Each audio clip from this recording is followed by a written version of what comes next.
Hi. കഴിഞ്ഞ വീഡിയോസിൽ നമ്മൾ സ്റ്റുഡിയോ എലമെന്റ്സ് എന്താ, അതുപോലെ സ്റ്റുഡിയോ ക്ലാസ് എന്താന്നുള്ള കാര്യങ്ങളൊക്കെ പഠിച്ചു. പക്ഷേ ഇന്ന് മുതൽ അതല്ല, ഇന്ന് മുതൽ നമ്മൾ നേരെ പ്രൊജക്റ്റിലേക്കാണ് കടക്കാൻ പോകുന്നത്. അപ്പോൾ ഇന്ന് ആദ്യം നമ്മൾ ചെയ്യാൻ പോകുന്നത് ഒരു ബേസിക് ഫോമാണ്. അതായത് ഫോമിനെ സ്റ്റൈൽ ചെയ്തിട്ട് നമ്മൾ എന്ത് ചെയ്യും, ചെയ്ത് കാണിക്കും. പിന്നീടാണ് നമ്മൾ ഒരു വെബ്സൈറ്റ് എന്ത് ചെയ്യുക, ക്രിയേറ്റ് ചെയ്യുക. ആ വെബ്സൈറ്റ് എന്നുള്ളത് വെബ്സൈറ്റ് ആദ്യം മുതൽ അവസാനം വരെ എന്താ ഉണ്ടാവില്ല, വെബ്സൈറ്റ് ചെയ്ത് നിങ്ങൾക്ക് കാണിക്കുക എന്നുള്ളത്. കാരണം എന്താ വെച്ചാൽ ലെങ്ത്ത് കൂടും. പക്ഷേ ഈ വീഡിയോയിൽ നിങ്ങൾക്ക് എന്ത് ചെയ്യും, ഈ ഫോമിനെ കുറിച്ച് ഞങ്ങൾ നിങ്ങൾക്ക് പറഞ്ഞു തരുമ്പോൾ, ഈ പ്രൊജക്റ്റ് കഴിയുമ്പോൾ നിങ്ങൾക്ക് ഏകദേശം HTML CS വെച്ച് എങ്ങനെ ഒരു വെബ്സൈറ്റ് ബിൽഡ് ചെയ്യുക എന്നുള്ള കാര്യങ്ങളൊക്കെ നിങ്ങൾക്ക് എന്ത് ചെയ്യും, മനസ്സിലാവും. അപ്പോൾ എന്ത് ചെയ്യാം, നേരെ നമുക്ക് കിടക്കാൻ സമയം കളയണ്ടേ. അപ്പോൾ അതിനെന്ത് ചെയ്യാന്ന് വെച്ചാൽ, ഇപ്പോൾ ഈ സ്ക്രീനിൽ നിങ്ങൾ കാണുന്നുണ്ടാവും. സ്ക്രീനിൽ കാണുന്ന ഇതെന്താ വെച്ചാൽ, കഴിഞ്ഞ ഇതിൽ നമ്മൾ ചെയ്തതാണ്. ഈ പറഞ്ഞ പോലെ സ്യൂഡോ എലമെൻറ്റും അതുപോലെ തന്നെ ഈ കളർ ചേഞ്ചിങ്ങും പിന്നെ അതുപോലെ തന്നെ ഹോവറും സ്യൂഡോ എലമെൻറ്റ് വെച്ചിട്ട് എങ്ങനെ, സ്യൂഡോ ക്ലാസ് വെച്ചിട്ട് എങ്ങനെ ചെയ്യുക എന്നുള്ള കാര്യങ്ങളൊക്കെ കഴിഞ്ഞ വീഡിയോസിൽ പഠിച്ചു. അപ്പോൾ ഇന്ന് നമ്മൾ പഠിക്കാൻ പോകുന്നത് എങ്ങനെ ഒരു ഫോം ചെയ്യുക എന്നുള്ളതാണ്. അപ്പോൾ അതിന് വേണ്ടി ആദ്യം നമ്മൾ ചെയ്യേണ്ടത് എന്താ വെച്ചാൽ, ഇത്രയും കാര്യങ്ങൾ എന്ത് ചെയ്യുക, കളയുന്നുണ്ട്. നിങ്ങൾ വേറൊരു ഫയലാക്കിയിട്ടോ ഫോൾഡർ ആക്കിയിട്ടോ ചെയ്യുക. ഞാനിവിടെ എന്ത് ചെയ്യുന്നുണ്ട്, ഇതിൽ തന്നെ ചെയ്യുന്നുണ്ട്.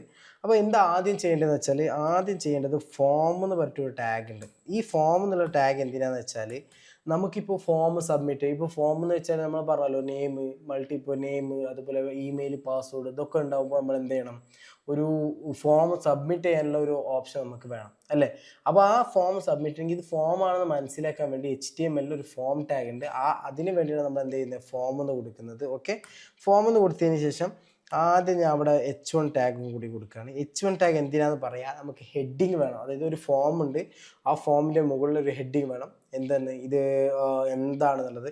അപ്പോൾ ഞാനിവിടെ എന്താ, വെസ്ലൻ ഫോം എന്ന് കൊടുക്കുന്നു. ഓക്കെ, വെസ്ലൻ ഫോം എന്ന് കൊടുത്ത് നമ്മൾ സേവ് ചെയ്തിട്ട് ഒന്നും കൂടി റൺ ചെയ്ത് കഴിഞ്ഞാൽ നമുക്ക് കാണാൻ പറ്റും വെസ്ലൻ ഫോം എന്നുള്ളത്. ഓക്കെ, ഇതിനാണ് നമ്മൾ എന്ത് ചെയ്യുന്നത്, സ്റ്റൈൽ ചെയ്യാൻ പോകുന്നത്. അതിനുവേണ്ടി ഇവിടെ നമ്മൾ സ്റ്റൈലിൻ്റെ ഷീറ്റിൻ്റെ അത് പോയിട്ട് ഈ സ്റ്റൈലൊക്കെ ഞാൻ ആദ്യം കളയുന്നുണ്ട്. ഓക്കെ, ഇവിടെ നിന്നൊക്കെ കളയുന്നുണ്ട്. ആ സ്റ്റൈലാണ് നമുക്ക് നേരത്തെ അവിടെ കണ്ടത്. ഓക്കെ, ഇനി എന്താ വെച്ചാൽ, ഒരു H3ൻ്റെ ഉള്ളിൽ ഞാൻ എന്ത് ചെയ്യുന്നു, ഒരു ക്യാപ്ഷൻ കൊടുക്കുകയാണ്. വെസ്ലൻ കൊടുത്തു, വെസ്ലൻ ഫോം എന്ന് കൊടുത്തു. ഞാൻ ഇവിടെ എന്ത് ചെയ്യുന്നു, സബ്മിറ്റ് ഫോം എന്ന് കൊടുക്കുകയാണ്. ഓക്കെ, ജസ്റ്റ് നിങ്ങൾക്ക് എന്താണ് വേണ്ടത് ആ രീതിയിൽ നിങ്ങൾ ചെയ്യുക. ഓക്കെ, ചെയ്തതിന് ശേഷം എന്ത് ചെയ്യും, ഇവിടെ എന്ത് ചെയ്യും, വെസ്ലൻ ഫോം എന്നും സബ്മിറ്റ് ഫോം എന്നുള്ളത് ഒരു ക്യാപ്ഷൻ എന്നുള്ള രീതിയിൽ വന്നു. ഓക്കെ, ദെൻ നമുക്ക് എന്താ വേണ്ടതെന്ന് വെച്ചാൽ, നമുക്ക് ആദ്യം ഞാൻ എലമെൻറ്റ്സ് ഒക്കെ ഇടുന്നതാണ് കേട്ടോ. എലമെൻറ്റ്സ് ഇട്ടതിന് ശേഷം അവസാനമായിട്ട് നമ്മൾ എന്ത് ചെയ്യുന്നു, സ്റ്റൈൽ ചെയ്യാൻ പോകുന്നുണ്ട്. ഓക്കെ, അപ്പോൾ ആദ്യം പിന്നെ എന്ത് ഇൻപുട്ട് കൊടുക്കണം. ഇൻപുട്ട് ഫീൽഡ് എന്താണെന്നുള്ള കാര്യങ്ങളൊക്കെ നമ്മൾ കഴിഞ്ഞ വീഡിയോസിൽ പഠിച്ചതാണ്. അത് അറിയില്ല എന്നുണ്ടെങ്കിൽ കഴിഞ്ഞ വീഡിയോ മസ്റ്റായിട്ട് കാണാം, കണ്ടതിന് ശേഷം മാത്രമേ ഇത് കാണാം. ഓക്കെ, ദെൻ എന്ത് ചെയ്യും, ഇൻപുട്ട് കൊടുക്കുക. ഇൻപുട്ടിൽ എന്തൊക്കെ ഉണ്ടാവും, ആട്രിബ്യൂട്ട്സ് ഉണ്ടാവും, പ്ലേസ് ഹോൾഡർ എന്നുള്ള ആട്രിബ്യൂട്ട് ഉണ്ടാവും. ഞാനിപ്പോൾ നെയിം എന്ന് കൊടുക്കുന്നു. ഓക്കെ, നെയിം എന്നുള്ള ആട്രിബ്യൂട്ട് ഉണ്ടാവും. പിന്നെ എന്താ ആട്രിബ്യൂട്ട് ഉണ്ടാവുക, പിന്നെ മൾട്ടിപ്പിൾ ആട്രിബ്യൂട്ട് ഉണ്ട്. ഇപ്പോൾ തൽക്കാലം ഞാൻ നെയിം എന്നുള്ള ആഡ് ചെയ്യുന്നുണ്ട്. ഓക്കെ, വീണ്ടും ഒരു ഇൻപുട്ട് കൊടുക്കുന്നുണ്ട്. ആ ഇൻപുട്ട് എന്തിനാന്ന് വെച്ചാൽ, നമുക്ക് എന്താണ്, ഇമെയിലിന് കൊടുക്കാം. ഇമെയിലിന് കൊടുത്തു. ഓക്കെ, പിന്നെ ക്ലോസ് ചെയ്യാണ്. പിന്നെ ഒരു ഇൻപുട്ടും കൂടി കൊടുക്കാം നമുക്ക്. ഇൻപുട്ട് എന്തിനാന്ന് വെച്ചാൽ, ടൈപ്പ് ചോദിക്കുന്നുണ്ട്. കണ്ടോ, ഈ ഇൻപുട്ടിൽ നമ്മൾ എന്ത് ചെയ്തു, ടൈപ്പ് ചോദിക്കുന്നു. ടൈപ്പ് എന്താണ്, നമ്പറാണോ? അതായത് ഇൻപുട്ടിൽ ഞാൻ അത് കഴിഞ്ഞ വീഡിയോ നമ്മൾ പറഞ്ഞതാണ് എന്തൊക്കെ ടൈപ്സ് ഉണ്ട് എന്നുള്ളത്. അപ്പോൾ എന്ത് ചെയ്യും, ഇവിടെ ടൈപ്പ് എന്താ കൊടുക്കാം, ടൈപ്പ് നെയിം ഏതാണ്, ടെക്സ്റ്റ് ആണ്. അപ്പോൾ ടെക്സ്റ്റ് എന്ന് കൊടുത്താൽ മതി. പിന്നെ ഇൻപുട്ട് പ്ലേസ് ഒരു ഇമെയിലിൽ ഏതാ ടൈപ്പ്, ടൈപ്പ് എന്നുള്ളത് ഇമെയിലിൻ്റെ ഇമെയിൽ തന്നെയാണ്. അപ്പോൾ ഇമെയിൽ എന്ന് കൊടുത്താൽ മതി. ഓക്കെ, അപ്പോൾ ഇമെയിൽ കൊടുത്തു, ടെക്സ്റ്റാണ് കൊടുത്തത്.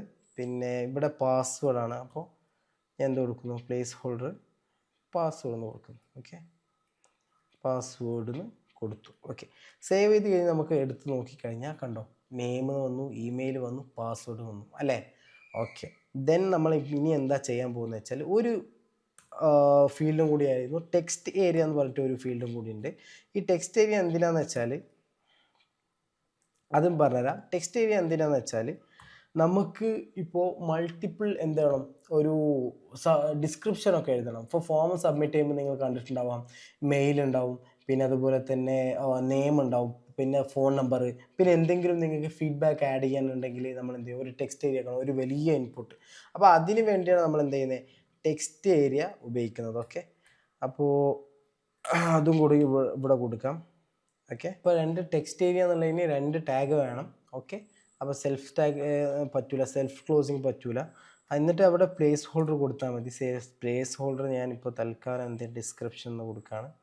ഓക്കെ. നിങ്ങൾക്ക് എന്താണോ വേണ്ടത് അത് കൊടുത്താൽ മതി. ഡിസ്ക്രിപ്ഷൻ കൊടുത്തു. ഓക്കെ. ദെൻ നമുക്ക് അവസാനം വേണ്ടത് എന്താണ്? അവസാനം വേണ്ടത് നമുക്കൊരു ബട്ടനാണ്. ഓക്കെ. ഇനി എന്താ വെച്ചാൽ നമുക്കൊരു ബട്ടൺ ആഡ് ചെയ്യണം. ആ ബട്ടൺ ആഡ് ചെയ്യാൻ വേണ്ടി നമ്മൾ എന്ത് ചെയ്യുന്നു? ബട്ടൺ ടാഗ് നമ്മൾ ഓൾറെഡി പഠിച്ചതാണ് കഴിഞ്ഞ വീഡിയോയിൽ. ഓക്കെ. അപ്പോൾ അതിനെ ആഡ് ചെയ്യാൻ വേണ്ടി നമ്മൾ എന്ത് ചെയ്യും? ബട്ടൺ ടാഗ് കൊടുത്തിട്ട് സബ്മിറ്റിന്ന് ഒരു പേരും കൂടി കൊടുക്കുക. സബ്മിറ്റ് എന്ന് കൊടുത്തതിന് ശേഷം സേവ് ചെയ്തതിന് ശേഷം നമുക്ക് പോയി നോക്കിക്കഴിഞ്ഞാൽ ഇവിടെ കണ്ടോ, നെയിം കണ്ടു, ഇമെയിൽ കണ്ടു, പാസ്വേഡ് നമ്മൾ ടെക്സ്റ്റ് ഏരിയ എന്ന് പറഞ്ഞാൽ ആഡ് ചെയ്തില്ല. അതാണ് ഈ പറഞ്ഞ വലിയ ടെക്സ്റ്റ് ഏരിയ, ഡിസ്ക്രിപ്ഷൻ്റെ കാര്യങ്ങളൊക്കെ ആഡ് ചെയ്യാനും പിന്നെ സബ്മിറ്റ് എന്നുള്ള ബട്ടനാണ് നമുക്ക് കാണുന്നത്. ഓക്കെ. ഇനി എന്താ ചെയ്യേണ്ടത് വെച്ചാൽ ഇത് വെച്ചിട്ടാണ് നമ്മൾ സ്റ്റൈൽ ചെയ്യേണ്ടത്. ഓക്കെ. അങ്ങനെ സ്റ്റൈൽ ചെയ്യാൻ നോക്കാം. അതിനാദ്യം നമ്മൾ എന്താ ചെയ്യേണ്ടത്? ഈ പറഞ്ഞ ഫോമാണ്. ഈ ഫോമിന് നമ്മൾ എന്ത് ചെയ്യണം?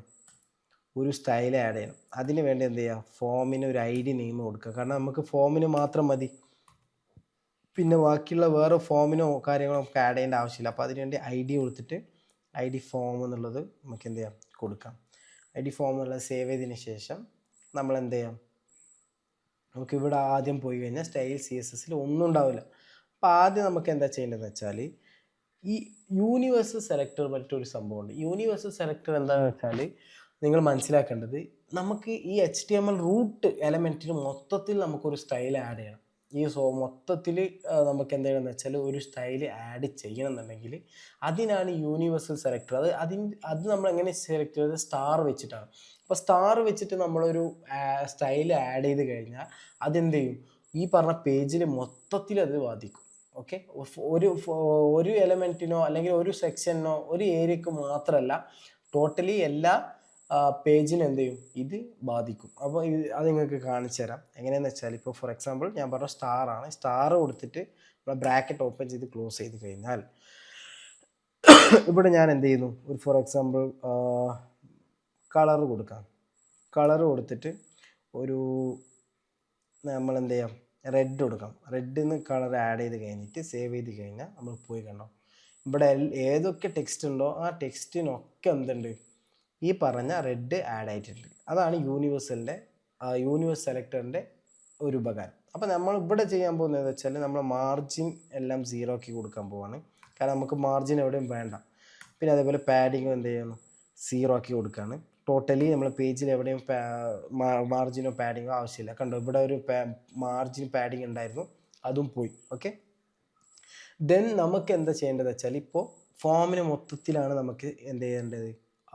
ഒരു സ്റ്റൈൽ ആഡ് ചെയ്ത് കൊടുക്കേണ്ടത്. അപ്പോൾ ആദ്യം നമ്മൾ എന്താ ചെയ്യേണ്ടത് വെച്ചാൽ ഫോമിന് ഒരു ID കൊടുത്തിട്ടുണ്ട്. ആ ഫോമിൻ്റെ ID എടുത്തതിന് ശേഷം നമ്മൾ എങ്ങനെ സെലക്ട് ചെയ്യാൻ നമ്മൾ പഠിച്ചിട്ടുണ്ട്. എങ്ങനെ? ആഷാണ്. അപ്പോൾ ആഷ് എന്നുള്ള ആഡ് ചെയ്തിട്ട് നമ്മൾ ആഷ് എന്ന് കൊടുത്തിട്ട് എന്താണോ ID-ൻ്റെ നെയിം ആ ID-ൻ്റെ നെയിം കൊടുക്കുക. ഫോം എന്നാണ് ID-ൻ്റെ നെയിം. അത് കൊടുത്തതിന് ശേഷം നമുക്കിവിടെ എന്താ ഇപ്പോൾ ആദ്യം വേണ്ടത്? ഇതിനെ സെപ്പറേറ്റ് ചെയ്യണം. ഒന്ന് സെപ്പറേറ്റ് ചെയ്തെടുക്കണം.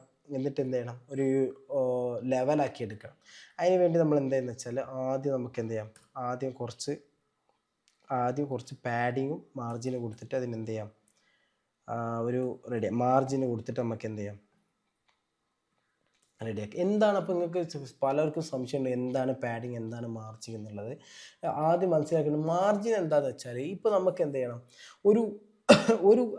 ഒരു സംഭവം ഉണ്ടാവും. ഫോർ എക്സാമ്പിൾ ഇപ്പോൾ നമ്മുടെ ഈ കേസിൽ ഫോം ഉണ്ട്. ഈ ഫോമിനാണ് മാർജിൻ കൊടുക്കുന്നത്. ഈ മാർജിന് ഞാൻ ഇത്ര PXL എന്ന് കുറച്ച് കാര്യങ്ങൾ ആഡ് ചെയ്ത് കഴിഞ്ഞാൽ, ഫോർ എക്സാമ്പിൾ ഇപ്പോൾ ഞാൻ കാണിച്ചു തരാം. ഇപ്പോൾ ഞാൻ എന്തെങ്കിലും ഒരു 50 PXL ആഡ് ചെയ്യണം. ഒരു എക്സാമ്പിളാണ്.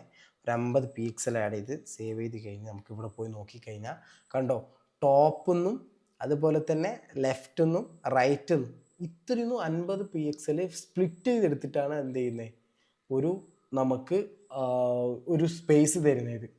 കണ്ടില്ലേ? ഇപ്പോൾ ഞാൻ വീണ്ടും കാണിച്ചു തരാം. ഇതിനെ കമൻറ്റ് ചെയ്തിട്ട് സേവ് ചെയ്ത് കഴിഞ്ഞാൽ ഇത് കണ്ടോ, ഇതൊരു ഭാഗത്തായിട്ടാണ് പോയിട്ട് നിൽക്കുന്നത്. അപ്പോൾ എന്താണെന്ന് വെച്ചാൽ നമ്മൾ അതിന് ഒരു മാർജിൻ കൊടുത്ത് 50 PXL കൊടുത്താൽ നേരെ എന്ത് ചെയ്യും?